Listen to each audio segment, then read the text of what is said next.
বৃহস্পতিবার রাত 11টা ফরিদপুর সদরের পদ্মা নদীর চর বেষ্টিত গদাধরডাঙ্গি গুচ্ছ গ্রামে স্থানীয় যুবক মিরান ও তার সহযোগীদের ধাওয়া দেন প্রতিপক্ষরা। সবাই পালিয়ে যেতে পারলেও মিরানকে ধরে ফেলে তারা। এরপর আঘাত করা হয় তার শরীরের বিভিন্ন স্থানে।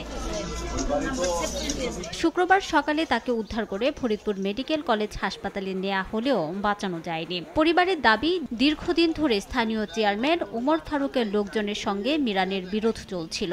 এরই জেরে পরিকল্পিতভাবে হত্যা করা হয় মিরানকে। রাইতে ডাক দিয়ে নিয়ে চেয়ারম্যানের লোকজন প্রান্ত বেশ কিছু লোকজন নিয়ে ধারালো অস্ত্র দিয়ে কুবাই জখম করে চোখ উঠে দেয়। মিরান সাহেব সকাল আনুমানিক 8টা 20-এর সময় আমাদের এখানে মৃত অবস্থায় আমরা পাই। প্রাথমিক যেটা মনে হয়েছে যে ওনার চোখে ইনজুরি ছিল। পুলিশ বলছে মিরানের নামে কোতোয়ালি থানায় চাঁদাবাজি সহ 5টি মামলা রয়েছে। মরদেহ আছে সেখানে শ্রোতাল শেষে এখন প্রক্রিয়া চলতেছে পোস্টমর্টমের পরে তাদের পরিবারের লোকজন বাদী হয়ে মামলা দিলে আমরা পরবর্তী আইনগত ব্যবস্থা নেব। নিহত মিরান সদরের সাদিপুর গ্রামের বাসিন্দা। বালু, মাছ ও ইন্টারনেট ব্যবসা করতেন তিনি। সময় সংবাদ, ফরিদপুর।